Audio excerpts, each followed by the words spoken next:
Assalamualaikum dan salam sejahtera. Pada video kali ini kita akan membincangkan tentang 1.2 keupayaan elektrod piawai. Masih lagi dalam bab redox. Okey, di sini ada satu situasi. Okey, soalan dia ataupun situasi dia, mengapakah kamu mencelupkan kepingan zinc ke dalam larutan aqueous yang ada ion Zn2+. Jadi ni dia ada satu larutan ataupun larutan aqueous. Okey, dan dia celupkan satu kepingan Zn. Jadi larutan ni ada ion Zn2+. Okey, apa kata May?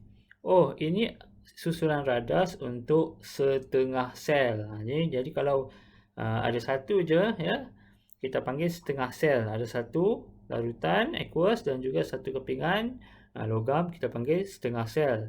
Kepingan zinc dikenali sebagai elektrod. Okey, jadi zinc ni, ya, dalam bentuk kepingan ni kita panggil dia ialah elektrod. Ya, elektrod ialah rod yang membawa arus elektrik masuk dan keluar dari elektrolit semasa proses elektrokimia. Okey. Jadi larutan aqueous ni, yang ni kita panggil sebagai elektrod. Okey, jadi dalam larutan ni kita panggil sebagai apa? Ini kita panggil sebagai elektrolit. Okay, elektrolit itu ialah bahan yang dapat mengalirkan arus elektrik dalam keadaan leburan atau larutan aqueous dan mengalami perubahan kimia. Okey, jadi apa kata kawan di seorang lagi ni? Ya Nabihah, ya, keupayaan yang terhasil dalam sel setengah itu merupakan keupayaan elektrod zinc. Jadi dekat sini sebenarnya ada satu beza keupayaan yang kita boleh tahu yang merupakan keupayaan elektrod zinc ini. Okey, seterusnya keupayaan elektrod. Apa maksud keupayaan elektrod tu? Ya, ialah beza keupayaan yang terhasil apabila wujud keseimbangan antara kepingan logam M dan larutan aqueous yang mengandungi ion logam Mn N+ dalam sel setengah. Maksudnya jadi apa-apa pun, ya, yang terhasil, ya, ada logam. Okey, macam tadi dia bagi contoh logam zinc. Ni larutan logam ataupun ion, larutan ion yang mengandungi ion logam. Contohnya ni logam N. Jadi logam M, jadi mesti ion M, logam M ni. Contoh tadilah zinc. Jadi larutan ni dalam ni ialah larutan ion Zn2+. Kalau kita guna Cu kat sini, logam ni, elektrod ni, jadi kita boleh gunakan di sini ion ataupun larutan aqueous yang mengandungi Cu2+. Okey, jadi setiap sel setengah ni dia ada yang dipanggil sebagai beza keupayaan. Nilai keupayaan elektrod bagi suatu sistem ditentukan berdasarkan perbezaan keupayaan elektrod antara dua sel setengah. Okey, jadi untuk menentukan, ya, keupayaan elektrod, kita kena buat dua sel setengah. Okey, macam tadi ada satu je sel, ada kepingan. Jadi kita mesti guna dua sel. Dua sel setengah. Okey, dua sel setengah. Tadi ada satu, maksudnya ada dua sel setengah untuk menentukan beza keupayaan elektrod. Keupayaan elektrod satu sel tidak dapat diukur secara langsung. Jadi nilai keupayaan elektrod satu sistem ditentukan berdasarkan keupayaan elektrod antara dua sel setengah. Macam tadi cikgu bagi tunjuk, ya, ada satu sel setengah, kan? Jadi kalau ada satu je sel setengah, kita tak dapat nak tentukan beza ataupun perbezaan keupayaan elektrod. Jadi dia kata mesti menggunakan 2 sel setengah. Maksudnya ada 2 lah sel setengah, baru kita boleh menentukan beza keupayaan elektrod. Keupayaan elektrod bagi suatu sistem elektrod dapat diukur sekiranya elektrod tersebut digandingkan dengan sistem elektrod rujukan piawai. Contoh macam contoh ini, contoh yang tadi Zn dengan ion dia, larutan aqueous Zn2+. Jadi kita nak mesti gandingkan dengan sistem elektrod piawai. Sebelah sinilah, ni adalah sistem elektrod piawai. Dengan persetujuan antarabangsa, elektrod hidrogen piawai dipilih sebagai elektrod rujukan untuk mengukur nilai keupayaan elektrod piawai.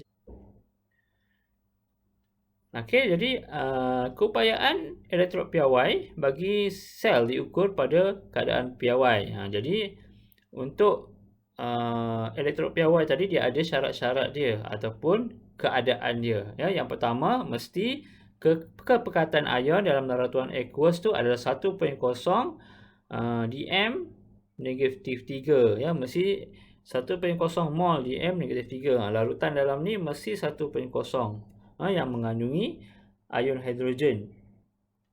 Okey, yang kedua, tekanan gas 1 atm. Mesti tekanan gas, gas hidrogen adalah 1 atm ataupun 101 kPa, kilopascal. Okey, seterusnya yang ketiga, suhu mesti 25 darjah Celsius ataupun 298 Kelvin. Dan seterusnya yang keempat, platinum digunakan sebagai elektrod, dan dilapisi dengan platinum 4 oksida. Okey, platinum 4 oksida. Jadi maksudnya ni ialah, jadi kat sini ni adalah elektron ataupun elektrod hidrogen piawai. Kat sini adalah elektrod keupayaan elektrod yang kita nak ukur. Okey. Jadi untuk persamaan sel setengah hidrogen, ini persamaannya, H2+ dalam keadaan aqueous tadi tambah 2 elektron, ada persamaan berbalik H2 dalam keadaan gas. Jadi nilai keupayaan elektron hidrogen piawai, setelah kita buat sel setengah ni bagi hidrogen, nilai dia adalah 0.00 volt. Jadi ni contohnya bagaimanakah nilai keupayaan elektrod zinc ditentukan. Dalam situasi tadi kan, kita nak tentukan zinc, tak boleh kalau sel setengah. Kita kena gabungkan dia elektrod piawai, hidrogen piawai, digabungkan dengan elektrod hidrogen piawai. Okey, jadi kita lihat bagaimana susunan radas untuk menentukan keupayaan elektrod piawai zinc. Okey, ini susunan radas dia. Okey, yang ini adalah satu sel setengah. Okey, sebelah sini adalah sel setengah bagi elektrod hidrogen piawai. Okey, jadi kedua-dua sel setengah ni, okey, kedua-dua sel setengah ni disambungkan dengan titian garam. Okey, apakah fungsi titian garam ni? Okey, titian garam ni fungsi dia adalah untuk membenarkan anion sahaja yang anion sahaja mengalir melaluinya untuk melengkapkan litar, atau dia juga untuk mengelakkan kedua-dua elektrolit itu daripada bercampur. Okey, kita tak nak kedua-dua elektrolit ini bercampur, yang ni dengan yang ni, dan juga untuk membenarkan anion sahaja mengalir melaluinya untuk melengkapkan litar. Okey, jadi seterusnya, kenapa ataupun apakah fungsi platinum 4 oksida ni? Kat sini kan ada elektrod platinum yang dilapisi oleh platinum 4 oksida. Jadi apakah fungsi platinum 4 oksida?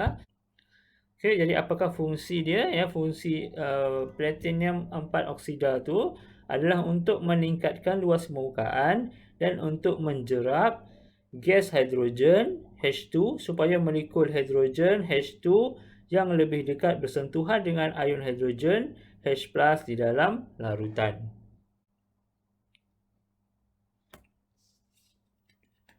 Okey, jadi oleh sebab keupayaan elektrod hidrogen piawai tadi adalah 0.00 volt, ya, maka bacaan voltmeter 0.76 menunjukkan keupayaan elektrod zinc. Jadi kalau kita sambungkan pada litar ni, ya, kita pasangkan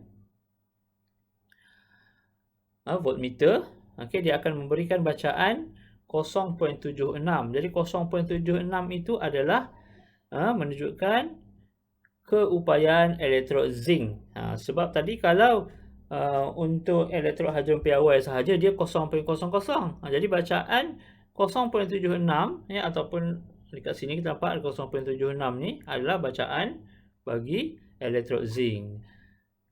Jadi zinc adalah lebih cenderung untuk membebaskan elektron berbanding hidrogen. Jadi maka zinc menjadi terminal negatif. Ya, elektron bergerak dari elektrod zinc, iaitu terminal negatif ke elektrod platinum, terminal positif melalui wayar penyambung. Okey, jadi dekat luar ni, okey, sebenarnya elektron dia bergerak melalui litar luar. Okey, daripada elektrod zinc yang bercas negatif ke elektrod platinum yang bercas positif. Okey, jadi kita lihat persamaan setengah di terminal negatif. Ya, jadi terminal negatif tu adalah tindak balas pengoksidaan, kan, yang tindak balas yang kehilangan elektron. Nampak elektron. Jadi ia tindak balas pengoksidaan.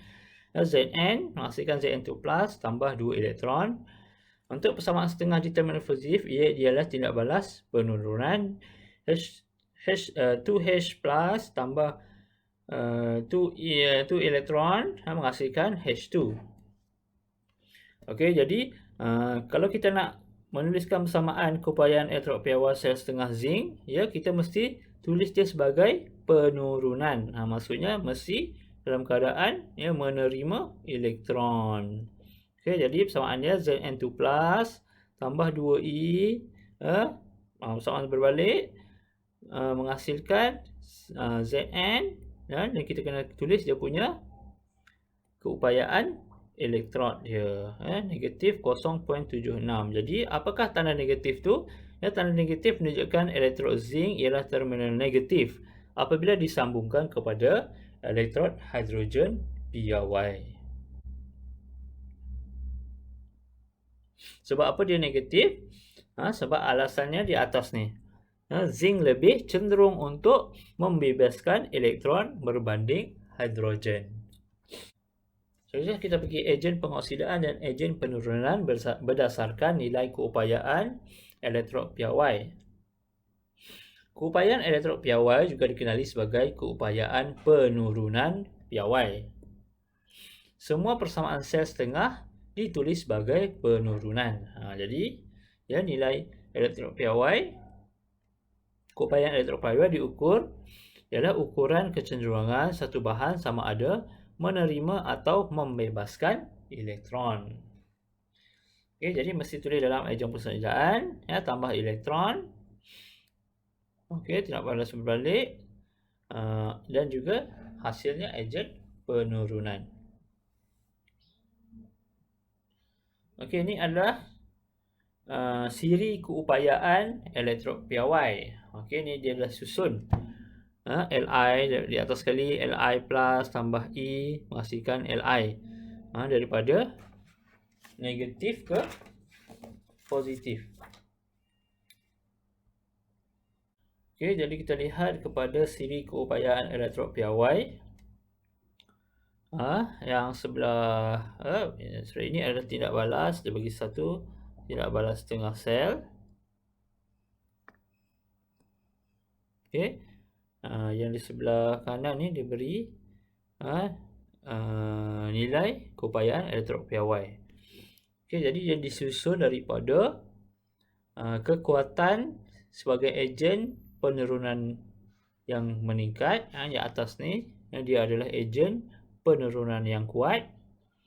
Okey, yang di bawah ni pula, kawasan bawah ni adalah ejen penurunan, ejen pengoksidaan yang kuat.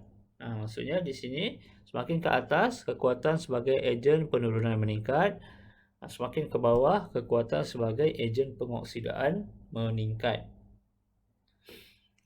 Okey, jadi kita nampak di sini ya, dalam jadual ni dia ada nilai disusun daripada nilai di atas tu nilai dia negatif. Jadi semakin ke bawah ataupun semakin positif dia akan disusun ke bawah. Okey, jadi kita tengok, kita akan bincangkan selepas ini berkenaan tentang beza antara nilai 0.23 ni ataupun daripada mg dan juga ag positif 0.80. Okey, jadi kita akan buat perbandingan nilai keupayaan elektrod piawai yang digunakan untuk menentukan sama ada argentum atau magnesium merupakan ejen pengoksidaan atau ejen penurunan. Okey, jadi kita lihat dulu untuk Ag. Ya, dia punya nilai Ag di sini tadi di bawah mg. Dan nilai keupayaan elektrod piawai dia memberikan bacaan positif 0.80. Jadi dia huraiannya nilai elektrod piawai Ag lebih positif. Ion argentum berada di sebelah kiri ialah ejen pengoksidaan yang lebih kuat. Jadi ini adalah ejen pengoksidaan yang kuat. Ion Ag+ mudah menerima elektron dan mengalami penurunan. Okey, dia adalah tindak balas penurunan berlaku di sini. Kerana dia adalah ejen pengoksidaan yang kuat. Sebaliknya, atom argentum di sebelah kanan sukar melepaskan elektron. Okey, jadi untuk perbezaan atau untuk satu lagi untuk mg, nilai mg lebih negatif. Kalau kita tengok jadual ni berada di atas, nilainya lebih negatif. Jadi untuk mg, atom magnesium di sebelah kanan ialah ejen penurunan yang kuat. Ya. Atom magnesium lebih mudah untuk melepaskan elektron, lebih mudah untuk melepaskan elektron dan mengalami pengoksidaan. Ya, sebaliknya ion Mg2+ di sebelah kiri sukar untuk menerima elektron. Okey, jadi untuk Ag tadi, ion Ag ni dia mudah untuk menerima elektron. Okey, tapi atom argentum sukar untuk melepaskan elektron. Okey, berbeza dengan Mg, atom magnesium ni mudah untuk melepaskan elektron, tapi ion Mg ni sukar untuk menerima elektron.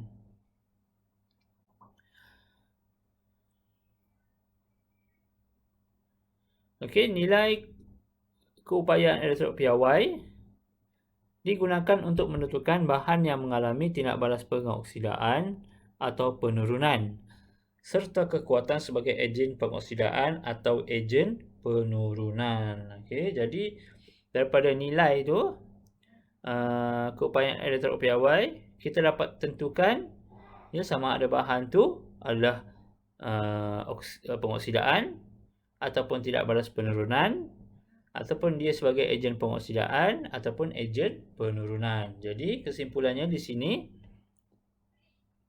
molekul ataupun ion yang mempunyai nilai keupayaan elektrod yang lebih positif atau kurang negatif. Yang biru ni maksudnya dia kata lebih positif atau kurang negatif. Yang bahagian bawah-bawah ni lah. Okey, yang bahagian bawah-bawah ni dia adalah lebih cenderung untuk menerima elektron. Okey, dan dia lebih mudah untuk mengalami tindak balas penurunan. Seterusnya, merupakan ejen pengoksidaan yang lebih kuat. Okey, jadi untuk atom atau ion yang mempunyai keupayaan elektrod piawai yang lebih negatif ataupun kurang positif, yang berada di atas ni, dia adalah cenderung untuk membebaskan elektron. Seterusnya, lebih mudah mengalami tindak balas pengoksidaan dan juga merupakan ejen penurunan yang lebih kuat. Kan kita bagi contoh tadi. Contoh yang biru ni adalah seperti Ag tadi kan. Ag nilai dia positif. Yang pink ni tadi contoh dia adalah Mg. Okey, tadi Ag dan Mg. Mg dia lebih negatif. Ag dia lebih positif. Okey, seterusnya. Okey, jadi ini adalah penerangan untuk mengenal pasti adakah tindak balas antara kuprum dan argentum nitrat berlaku.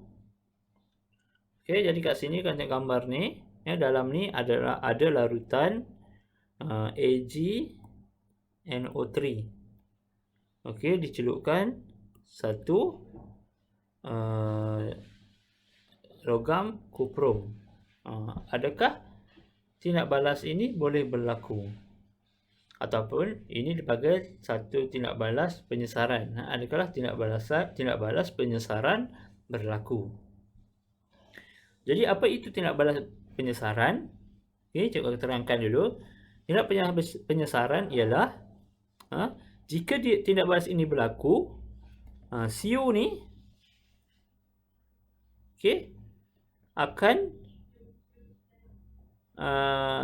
ni akan menurunkan Ag daripada AgNO3. Maksudnya nanti Cu ni dia turunkan Ag. Ag ni selepas ini akan jadi atom. Okey, dan NO3 ni akan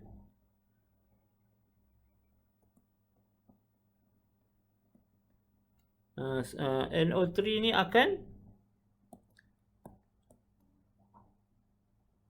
bergabung dengan Cu. Itu bahasa mudahnya.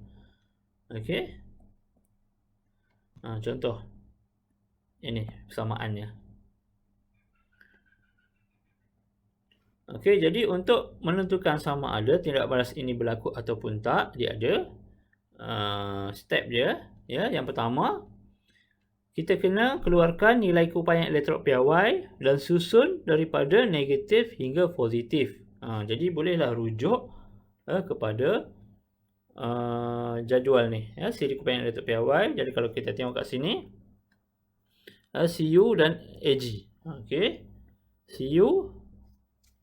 Mana Cu? Cu. Okey, Cu di sini. Okey, Ag. Okey, di sini. Ambil nilai dia. Jadi kena susun daripada yang paling negatif. Jadi paling negatif ni lah Cu tadi kan. Positif 0.34, Ag positif 0.08. Jadi yang negatif ataupun paling negatif berada di atas, yang di bawah adalah paling positif. Okey, yang kedua, kita huraikan yang lebih negatif dulu.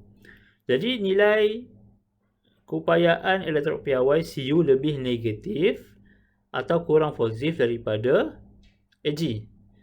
Jadi kuprum ialah ejen penurunan yang lebih kuat berbanding dengan Ag.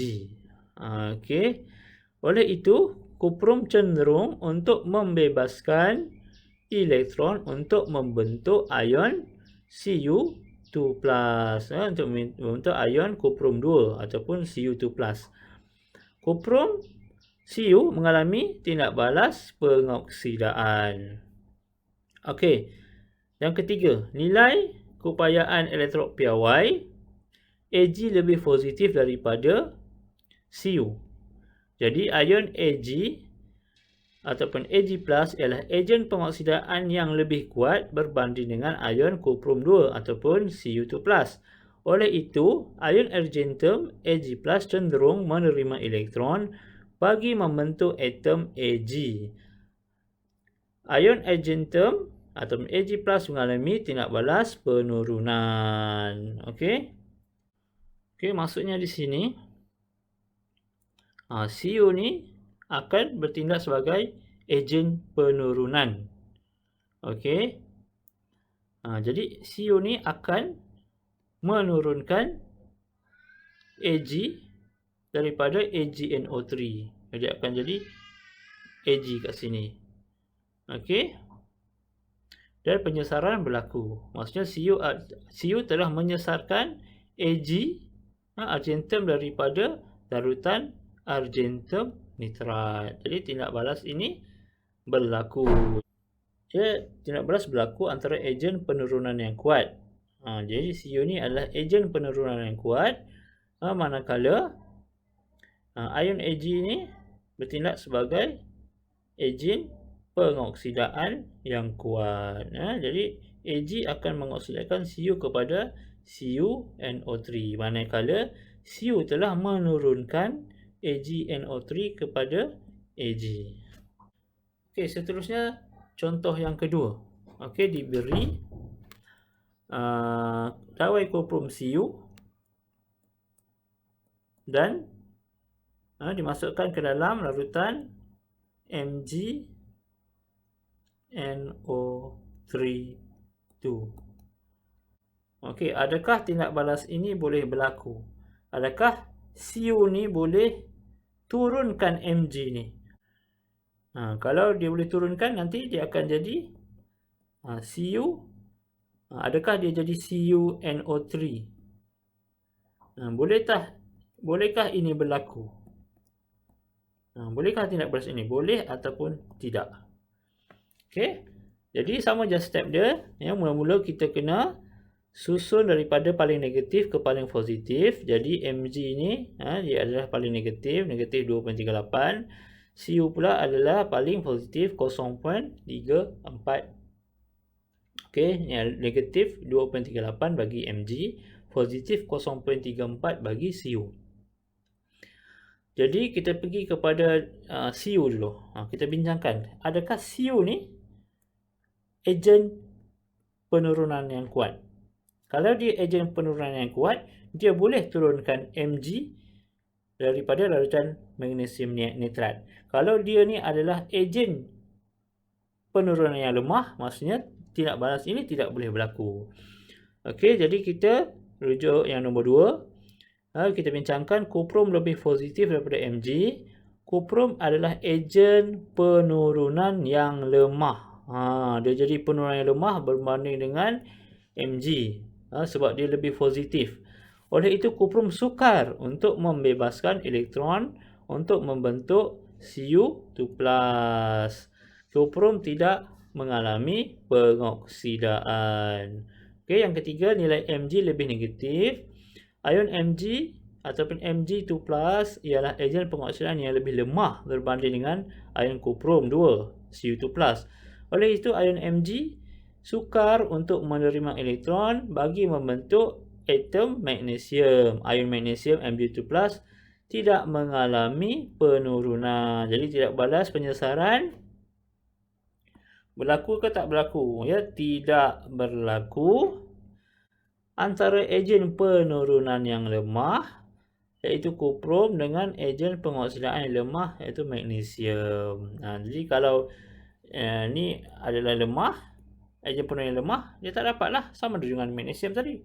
Ejen pengoksidaan yang lemah. Jadi tindak balasnya tidak berlaku.